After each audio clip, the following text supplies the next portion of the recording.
الحمدللہ رب العالمین الصلاۃ والسلام علی سید الانبیاء والمرسلین اما بعد فاعوذ باللہ من الشیطان اللعین الرجیم بسم اللہ الرحمن الرحیم۔ تمام مومنین مومنات کی خدمت میں بہت بہت آداب، پیار اور سلام۔ آج ہم اس دوسرے نمبر کی ویڈیو میں جس کا ذکر کریں گے وہ ہستی ہیں جناب امام حسن۔ ان کا ابھی اس ویڈیو میں بچپن اور ان کا حسن اور ان کا محبت اور حضور صلی اللہ علیہ وآلہ وسلم ختم المرسلین کے ساتھ ان کی رغبت اور لوگوں کا جو ان کے بارے میں کہنا ہے وہی اس میں ابھی چل رہا ہے۔ تو بہار میں ہی ہے،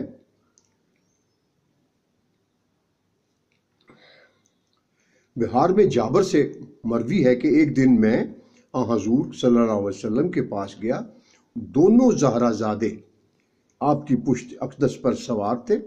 آپ فرما رہے تھے، میرے بچوں، تمہاری سواری جیسی سواری کسی کو نہ ملے گی اور تم سوار بھی بہترین خلائق ہو۔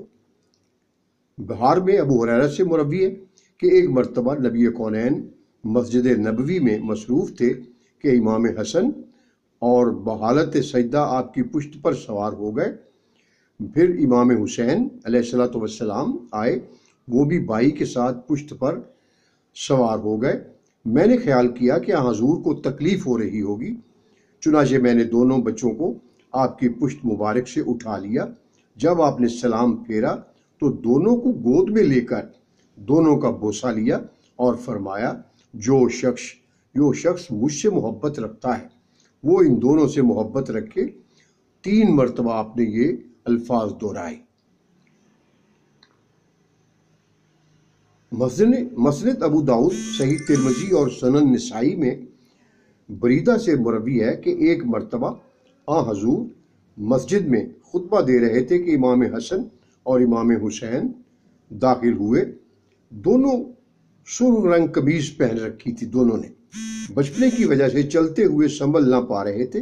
آپ صلی اللہ علیہ وسلم نے خطبہ روک دیا، ممبر سے نیچے تشریف لائے، دونوں کو اٹھایا، پھر ممبر پر تشریف لائے، دونوں کا بوسہ لیا اور اپنے پاس دونوں بچوں کو بٹھا لیا۔ ابو داؤد نے ترمذی کے حوالے سے نقل کیا ہے کہ ابن عباس سے مروی ہے کہ ایک مرتبہ حضور صلی اللہ علیہ وآلہ وسلم امام حسن کو اٹھائے ہوئے تھے۔ ایک شخص نے دیکھ کر کہا، اچھی سواری ہے، تو آپ نے فرمایا، سوار بھی اچھا ہے۔ ابو داؤد میں ہے، تمام صحابہ کی متفقہ حدیث ہے کہ راوی کہتا ہے کہ میں نے دیکھا امام حسن حضور کے پہلو میں تھے۔ آپ ایک مرتبہ لوگوں کی طرف متوجہ ہوئے، پھر امام حسن کا بوسہ لیتے اور فرماتے، میرا یہ بیٹا سردار بیٹا ہے، اس کے ذریعے اللہ میری امت کے 2 بڑے متحارب گروہوں میں صلح فرمائے گا۔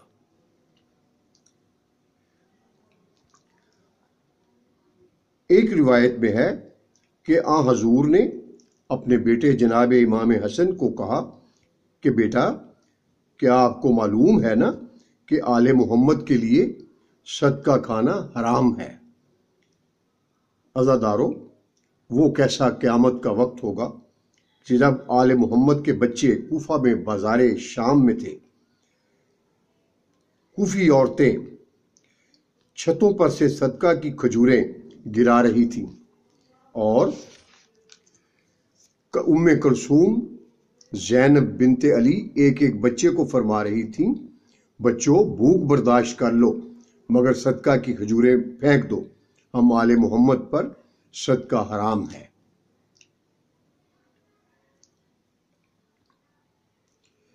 بخاری میں ہے کہ حضور کو ایک مرتبہ کھانے کی دعوت ہوئی، ہم آپ کے ساتھ کھانے پر جا رہے تھے، بیرون مسجد امام حسن کھڑے ہوئے تھے۔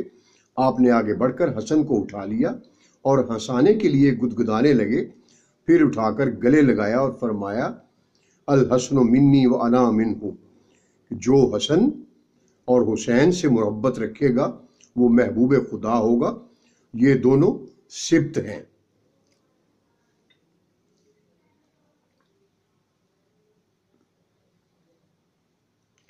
بہار میں زبیر کے غلام مسہر سے مروی ہے کہ مسجد نبوی میں بیٹھے ہم اس بات پر تبصرہ کر رہے تھے کہ شبیہ نبی صلی اللہ علیہ وآلہ وسلم کون ہے۔ اتنے میں زبیر آ گیا۔ اس نے جب سنا تو کہنے لگا کہ تمہیں میں بتاتا ہوں کہ شبیہ رسول صلی اللہ علیہ وآلہ وسلم کون ہے۔ حسن ابن علی ابن ابی طالب شبیہ نبی ہے۔ مجھے آج بھی وہ وقت یاد ہے جب آپ مسجد میں بحالت سجدہ ہوتے، امام حسن علیہ السلام آ کر آپ کی پشت پر بیٹھ جاتے۔ جب تک حسن خود نہیں اترتے تھے نبی کونین سجدہ سے سر نہیں اٹھاتے تھے۔ پھر بعد از اسلام حسن کو گلے لگا کر فرماتے تھے تو دنیا میں میرا سکون اور صورت و سیرت میں میری شبیہ ہے۔ مجھے حسن سے محبت ہے اور حسن سے محبت رکھنے والوں سے محبت ہے۔ بہار میں ابن عباس سے مروی ہے کہ ہم حضور کے ساتھ در زہرا پر آئے۔ آپ نے 3 مرتبہ آواز دی لیکن کسی نے جواب نہ دیا۔ آپ دیوار کے سایہ میں دروازہ کے قریب بیٹھ گئے۔ میں بھی آپ کے ساتھ ہی بیٹھ گیا۔ تھوڑی دیر کے بعد امام حسن باہر نکلے، گلے میں تسبیح ڈالی ہوئی تھی۔ آپ نے حسن کو گلے لگایا اور فرمایا میرا یہ بیٹا سردار ہے، اللہ اس کے ذریعے میری امت کے 2 بہت بڑے متحارب گروپوں میں صلح کرائے گا۔ آپ نے حسن کے منہ کا بوسہ لیا۔ بہار میں حضرت علی سے مروی ہے کہ ایک مرتبہ حضور ہمارے گھر تشریف فرماتے، سردی کا موسم تھا، آپ نے پاؤں پر لحاف ڈال رکھا تھا۔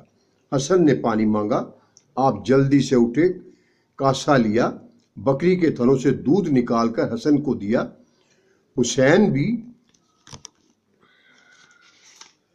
دودھ کی خواہش میں پیالے کی طرف ہاتھ بڑھانے لگا۔ آپ نے حسین کے دونوں ہاتھ پکڑ لیے۔ جناب زہرا نے عرض کیا بابا جان، کیا ان دونوں میں سے حسن آپ کو زیادہ عزیز ہے؟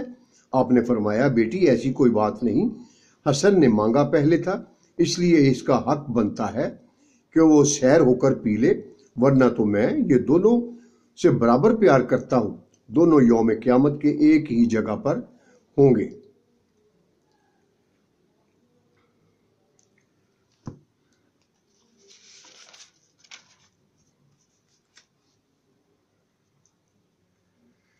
مناقب شہر اشوب میں ہے کہ امام حسن 7 برس کی عمر میں دربار رسالت میں بیٹھتے تھے اور جو واعظ اور وحی ہوتی تھی لفظ بلفظ آ کر اپنی مادر گرامی کو سنا دیتے تھے۔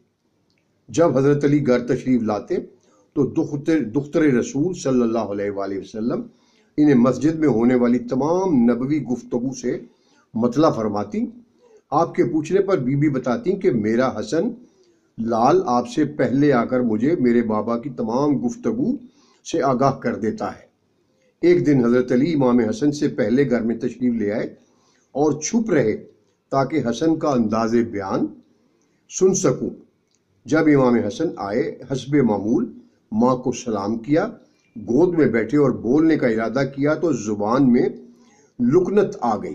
جناب سیدہ نے حیرت سے منہ چوم کر فرمایا میرے لال آج خیریت تو ہے؟ امام حسن نے عرض کیا ماں اس میں حیرانی کی کیا بات ہے، مجھ سے عظیم عالم میری گفتگو سن رہا ہے، اگر لکنت نہیں آئے گی تو کیا ہوگا؟ حضرت علی باہر تشریف لائے، بیٹے کو گلے لگایا اور اس کا منہ چوما۔ یہ ایک روایت میں ہے کہ امام حسن نے عرض کیا ماں میرا بیان ڈگمگا رہا ہے اور میری زبان لڑکھڑا رہی ہے، شاید مجھ سے بڑا عالم اور میرا آقا میری نگرانی کر رہا ہے۔